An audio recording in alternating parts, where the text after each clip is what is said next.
7 ans après la première version, je vous présente aujourd'hui sur Testcars le tout nouveau Renault Captur dans sa très belle finition Initial Paris. Les années lui ont fait prendre quelques centimètres principalement en longueur. Il gagne 3 litres au niveau de la contenance du réservoir, pèse 165 kg de plus sur la balance et il est aussi plus puissant de l'ordre de 35 chevaux pour atteindre 155 dans cette configuration. Tout cela comparé au modèle que j'avais pu essayer en 2013. Véritable carton commercial pour le constructeur aux losanges. On commence par le design et cette grille de calandre étoilée, embarquant en plus du logo et de la finition une caméra. Ici, l'éclairage est full LED avec une signature lumineuse en forme de C. En dessous des capteurs, le bas de caisse appelé Ski chez Renault et en gris RB, tout comme à l'arrière d'ailleurs. Les jantes alu 18 pouces exclusives pour cette finition sont d'une couleur appelée diamantée noir.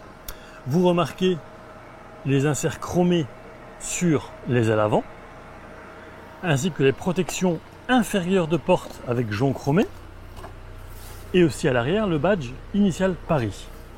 Cette version dispose en outre du toit ouvrant électrique avec vélum manuel, d'une antenne requin, du vitrage arrière surteinté, et cela ne vous aura certainement pas échappé, je parle bien sûr de cette teinte inédite Biton, noir améthyste avec le toit blanc albâtre. Au total, le nouveau Captur propose 10 teintes de carrosserie et 4 de toit, parmi lesquelles noir étoilé, gris Highland, orange Atacama et blanc albâtre. L'arrière disposant comme à l'avant de capteurs et d'une caméra. Au chapitre des motorisations, il y a du choix, beaucoup de choix, à commencer par les blocs essence de 100, 130 ou 155 chevaux comme c'est ici le cas. Il y a même la possibilité avec le moteur de 100 chevaux de mettre de l'essence mais aussi du GPL. À savoir que le bloc 130 peut être associé à une boîte automatique à 7 rapports qui est d'office sur la plus grosse motorisation.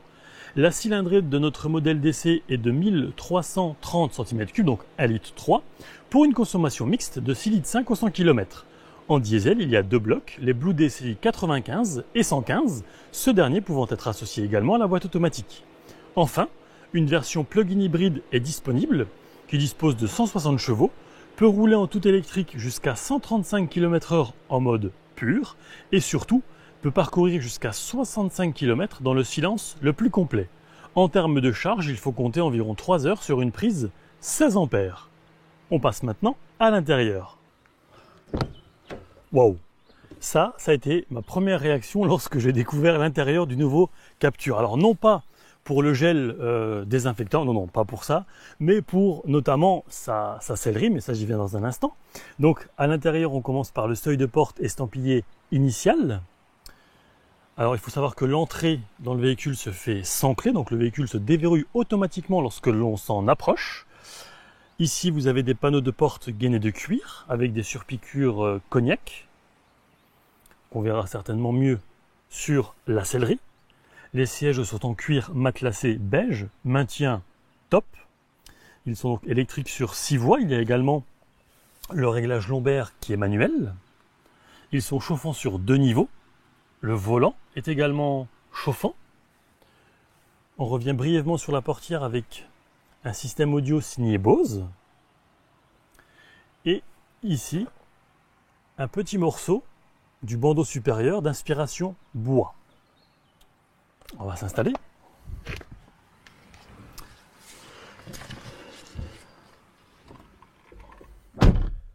Alors devant moi, j'ai un tableau de bord numérique et personnalisable de 10 pouces avec à droite le carburant restant. PRND, tout ce qui est lié à la boîte de vitesse, donc parking, marche arrière, neutre et drive pour aller en avant. Ici, vous remarquez également qu'il y a l'alerte de franchissement de ligne. Et je pense que les ingénieurs se sont fait plaisir, parce que c'est un détail mais que j'aime bien. Quand vous activez le clignotant, eh bien, on le retrouve sur le véhicule qui est dessiné devant vous. Ça sert à rien, mais je trouve ça sympa. La vitesse, évidemment. Et puis, vous avez donc la consommation.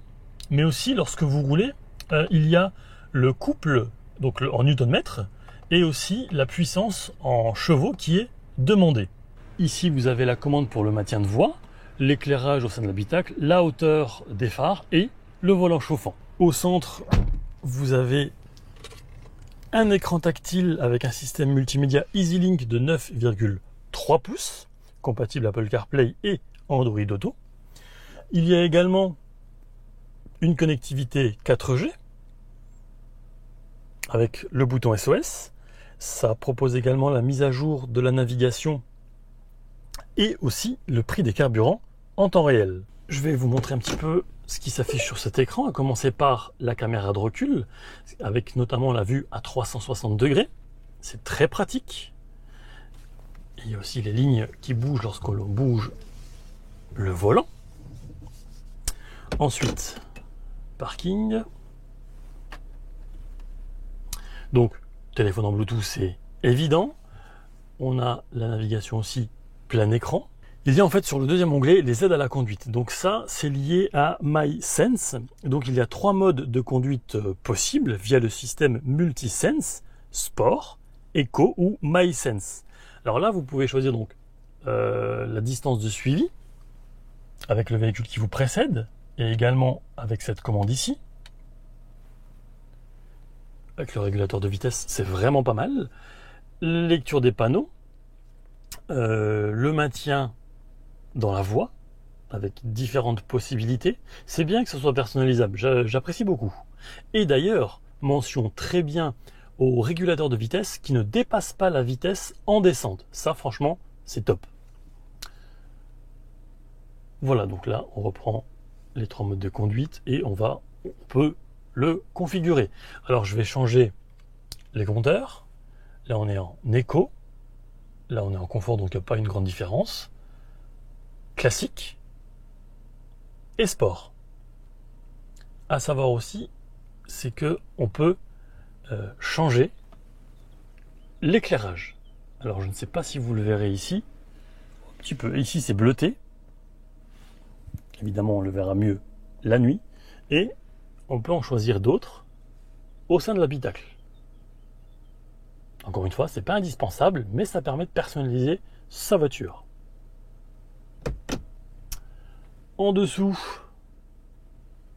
de cet écran, on retrouve le stop and start déconnectable. Très bon point, encore une fois. Le système d'assistance au parking. La clim, bizone. Plus bas, 2 ports USB, une prise auxiliaire, une prise 12 volts, un rangement.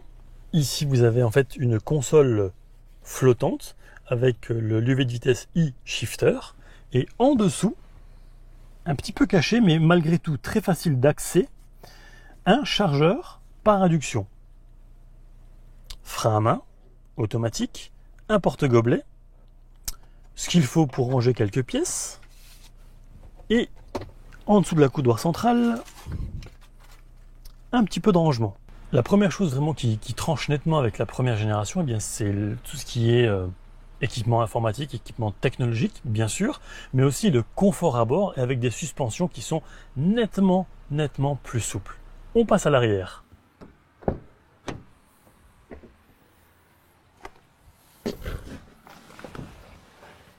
Alors, au niveau de la place à l'arrière, vous savez comment je procède, je ne change jamais ma position en tant que conducteur. Donc, au niveau des jambes, rien à dire.